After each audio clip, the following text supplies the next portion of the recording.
So a few weeks back, I was in Bombay and I was actually sitting alone on Carter Road, listening to worship music and hoping to be inspired on who to speak about this morning. And in that, I just fell in love with a new song which I'd never heard before, and I was listening to it on loop, and I was really moved by the words and the lyrics. However, that was where my heart was. But what I did was in my head, I kept saying, no, we must look into the Bible, find somebody, must research. So, my head was in that space. So there was a full heart and head thing happening at that time. I kept going back to the song and going to the words and lyrics and learning the song. But at the same time, I kept also opening the Bible, taking out that piece of paper and writing, doing this research on a certain person that I thought I should speak about this morning. Anyway, long story short, that person clearly didn't work out. My heart was not in it. And I just sat wondering what I should speak about. And I went back to the song and I just asked myself, what was it about the song that really struck such a deep connect? And I realized that should actually have been my starting point. So here I am. The song is Faithful Wounds by Corey Ashbury. My hero for today is Job. And the title of this message, no guesses, is Faithful Wounds.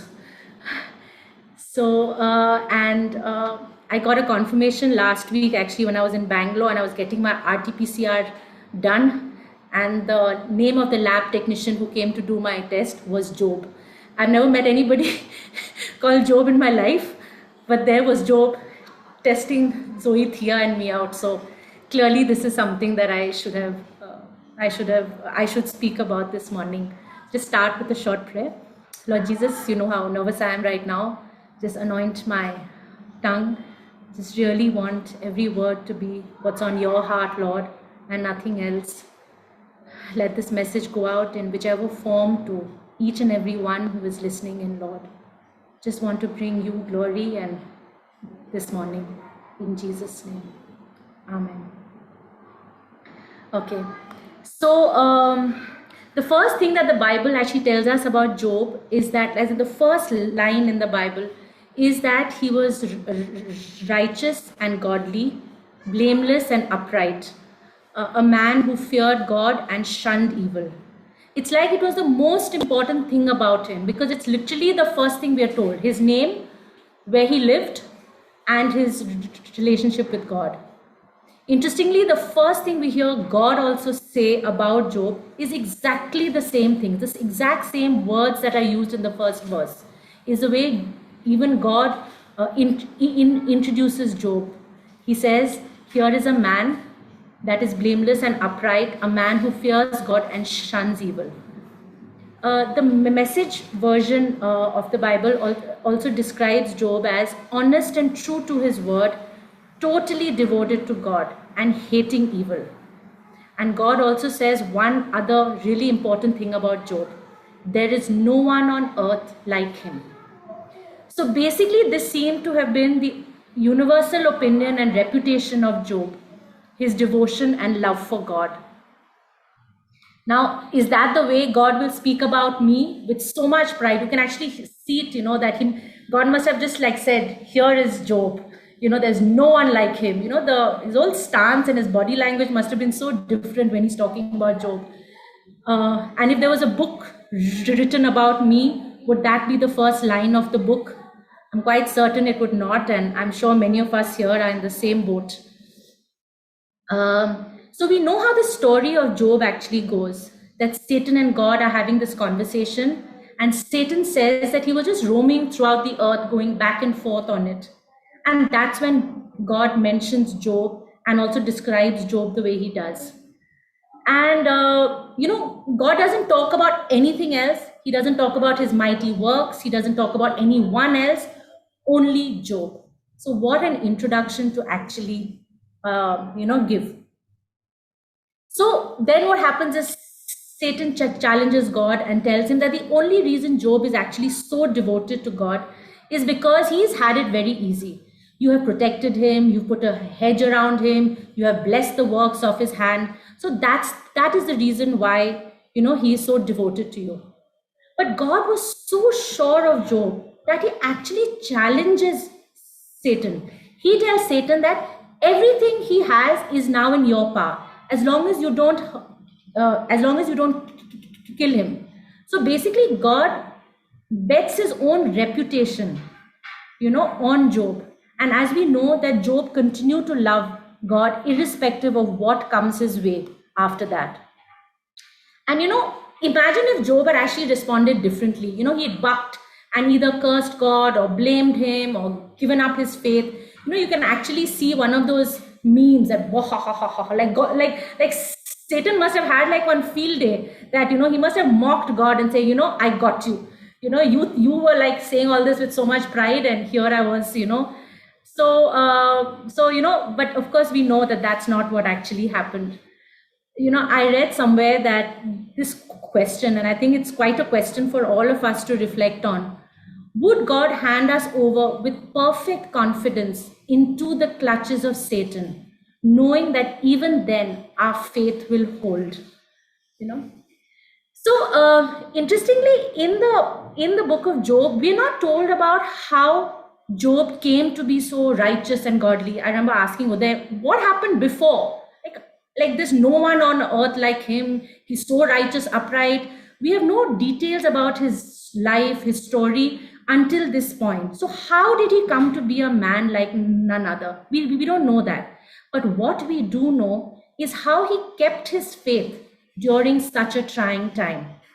So let's look at what happened and maybe learn from Job on how we can also respond during these kind of times. Now, Satan's blows to Job were actually an onslaught. When you read it, all comes in almost one paragraph. And if you imagine what happens, and if you can just imagine Job standing and what happens around him, the whole thing happens probably in the span of a few minutes, maybe 4 to 5 minutes. One messenger comes and tells him that all the oxen and donkeys were taken away, and the servants killed. And before he could finish his sentence, another messenger comes and says that the fire of God fell and burnt up the sheep and servants. And again, while he was still speaking, raiding parties came and took away all their camels and the servants to the sword. And again, while he was speaking, your sons and daughters were feasting and drinking wine when a mighty wind swept in from the desert and the house collapsed on them. And then the next few lines is, then his whole body was afflicted with painful sores from the soles of his feet to the crown of his head. And in chapter 7, the physical affliction is described as, my flesh is caked with worms and dust, my skin is cracked and breaks out afresh. Imagine all this happening in the span of literally a few minutes. It's like, it's just like it all comes pouring down, it all comes crumbling down in a span of a few minutes. And his response, we all know that he does not curse God or blame God. He stayed faithful till the end and was restored completely. But how did he do this? How did he not give up on God? What did he do to actually keep his faith? So the first thing that we'll see is that he actually was able to discern and rebuke the voices that were taking him away from God. There's one story about his conversation with his wife, where his wife actually asks Job to renounce and curse God. Actually, the same words are used that what Satan wanted him to do, is the same words his wife uses. And what does Job do in that moment? He declares God's sovereignty, and he says that, shall we accept good from God and not trouble? Basically saying that God knew what he was doing and he was going to submit to God. But he was able to actually discern and rebuke that voice around him. There were also other strong voices that were taking him away from God, and those were his friends. In the book of Job, there are actually chapters dedicated to what his friends were saying. But even again, in his affliction, with sores all over his body, worms crawling on his skin, he was able to discern those voices. His friends kept telling him that it may be his fault. In the beginning, his friends actually use a few gentler terms. They say, if you plow evil, then you will reap it.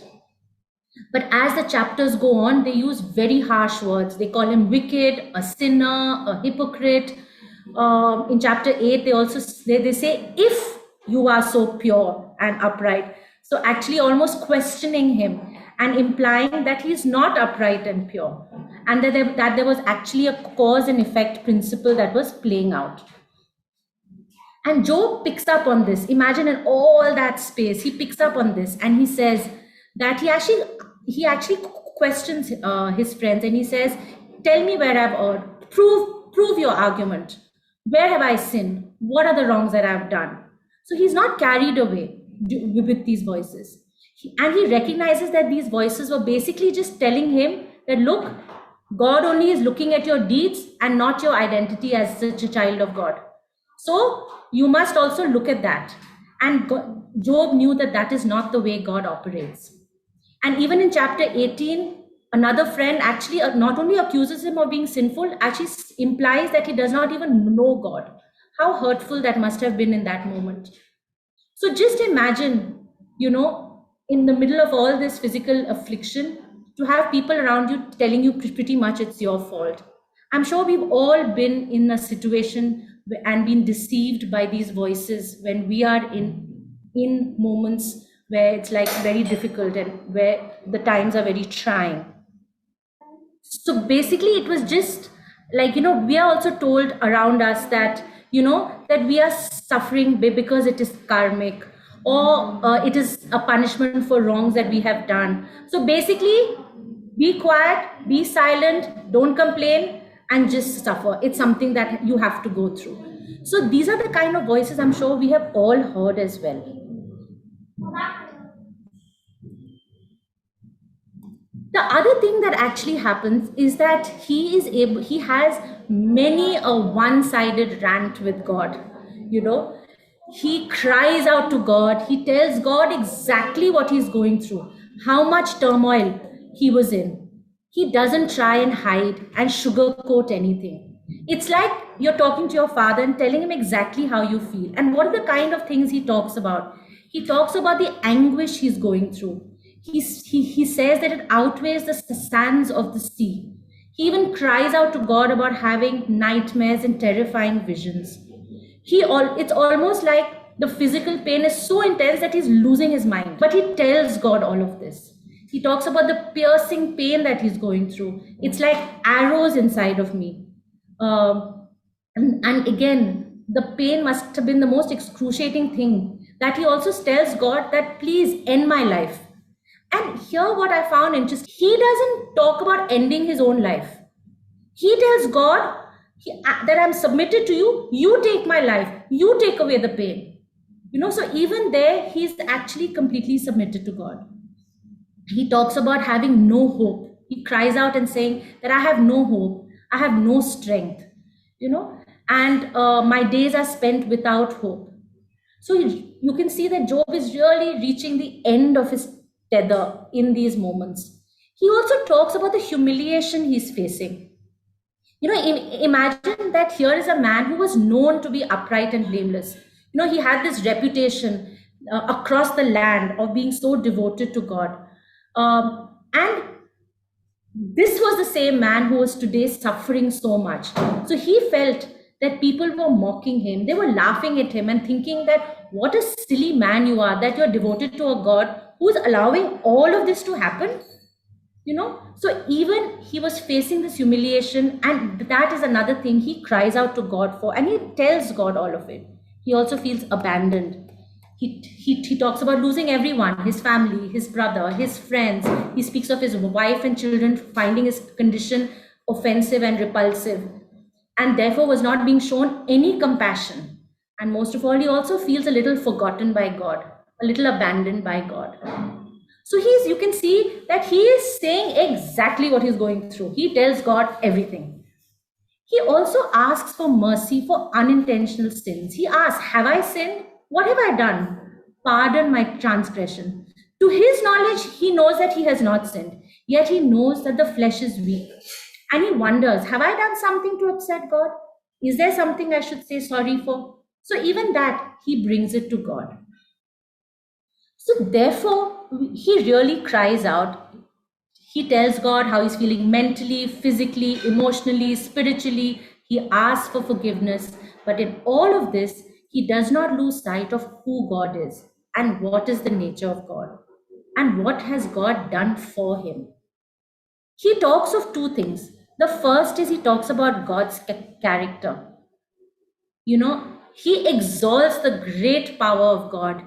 And I'm just blown about how he manages to talk about God's infinite power in a moment of suffering. And he does not say that, oh, you are so powerful, why don't you heal me? He's not saying that. He is just talking about God's power beautifully and eloquently. You know, he talks of his might, he talks about his wisdom, he says things like, if he breaks things down, it cannot be rebuilt. If he imprisons a man, there can be no release. If he withholds the waters, they dry up. If he sends them out, they overwhelm the earth. He's talking about all that. Basically God can do anything. But at no point he says, but you're not doing anything for me. He's just talking about God's power. You know, he also talks and he declares God's sovereignty. You know, in his mind, see, it's interesting because at this point, he thinks that it is God who's the afflictor. We, of course, know that what this whole God versus Satan, all this conversation happened. We know it wasn't God, and we also know why it's happening. But Job doesn't know any of this. So in that moment, he actually believes that it is God.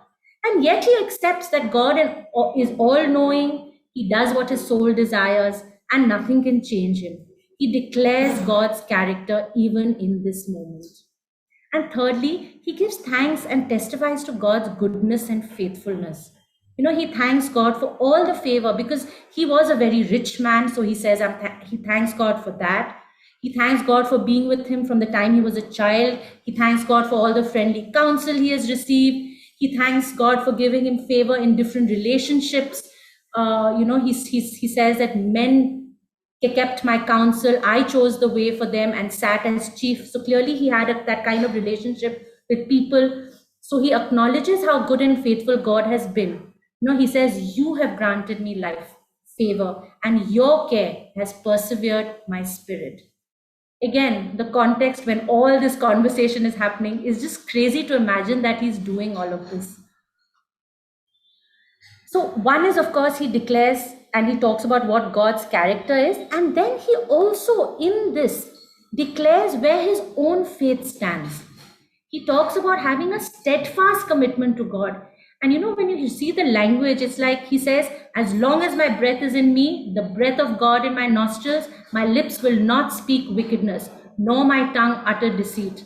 My righteousness I hold fast and will not let go. I can almost imagine it's like a child who is stubborn, who is not going to let go of something that is so precious. The words are like, I can imagine Thea and Zoe like holding on to something and saying, I'm not going to let it go. But that is the way he's talking about his faith in this moment, that he's just not going to let go of it. And he also proclaims his faith. He goes on to say that he knows that God is his healer, that his Redeemer lives, and that he will be rescued. He is confident that he will see God one day, and his heart yearns for God. Such is his faith that he speaks of in this moment. So, you know, Job declares all this in the midst of his affliction, when God was not talking back to him, and in the midst of voices around him that were questioning his own integrity as well as God's integrity. All this is happening in that space. And after 38 chapters of all of this, God speaks, and how he speaks. Though, you know, Job also does talk about God's character with quite a bit of eloquence, but it all falls short, not even short, just completely pale in the way God describes himself. So what a revelation Job got. What a blessing Job received. It was a one-of-a-kind encounter with God, God speaking directly to him. And in what seems like a really long time, just talking about and describing himself. And it leads to Job, who was a righteous and godly man like none other. Even he kind of came to realize, my ears had only heard of you, and now my eyes have seen. So he recognizes that he didn't know God at all, because now it's only God who revealed himself to him. So just to close, Job was a hero. He did not give in, he did not give up during unimaginable trials. And what do we learn? How can we also keep our faith? Talk to God, be honest, rant if you like, be specific in your feelings. It doesn't matter, even if you want to whine. He is only your father, he only loves you. Confess both intentional and unintentional sins. Rebuke and stay away from ungodly voices. Thank him, exalt him, praise him, and declare your faith and commitment to him. The one thing that really stayed, in the whole story of Job for me was that no matter what he was feeling or how unfair what had happened to him was, and it really was unfair, he didn't let it take him. He did not let it take him away from God. And that's what actually made the difference. Seeing our afflictions in the context of a loving God, he was able to do that. In Psalm 119, David also says, I know, Lord, that your laws are righteous, and that in faithfulness you have afflicted me. So, just to end, I'd like to just play Faithful Wounds, and for us all to just reflect on the fact that no one is asking us to forget our suffering, ignore our wounds, or to belittle them, or to pretend that we are not suffering, or to suffer in silence and alone. But what this actually tells us is that in all of this, remember that it is on the watch of a faithful and loving God. So I'll just do the song, and after the song, if anybody wants to just respond, just please feel free to do that. God, I'm wrestling with the waiting again.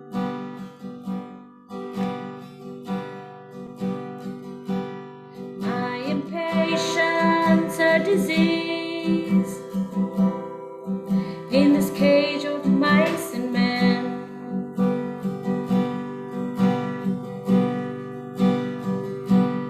They say, boy, you better keep running, but this pace I can't sustain.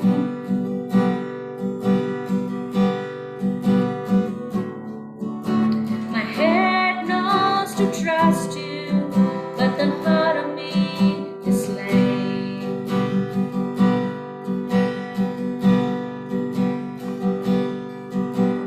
Faithful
troubles and the trials, like the gold refined in fire. Faithful are the wounds of a friend.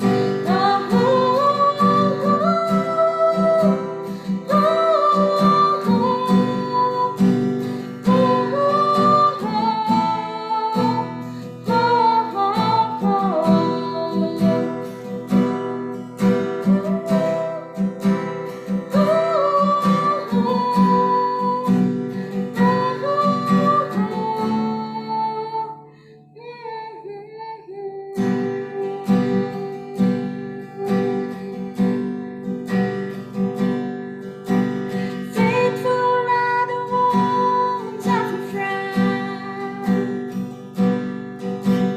Faithful are the tides pulled by your hand. I've learned to kiss the waves that push my soul into the cage. Faithful are the wounds of a friend.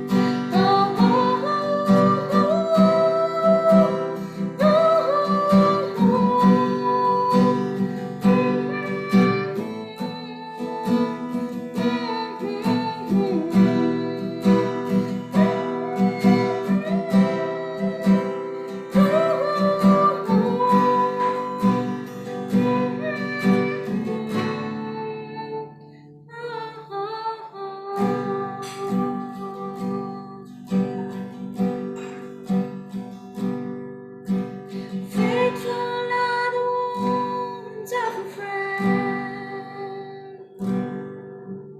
Faithful like the tides pulled by your hand. I've learned to kiss the waves that push my soul into the cage. Faithful are the wounds of a friend.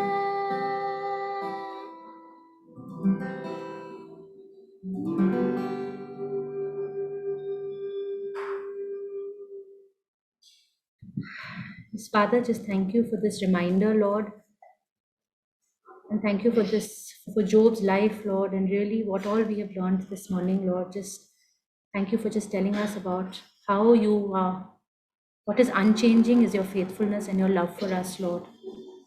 That who you are is never going to change. It's going to be there irrespective of our circumstance, Lord. And we have you to hold on to and to just to take us through these times, Lord. Thank you, Jesus, so much for being such an amazing God to us, Lord. Thank you for putting into perspective our trials, our afflictions, our all those moments that we suffer in, Lord. Thank you for putting it into perspective that it's all on your watch, Lord. In Jesus' name I pray.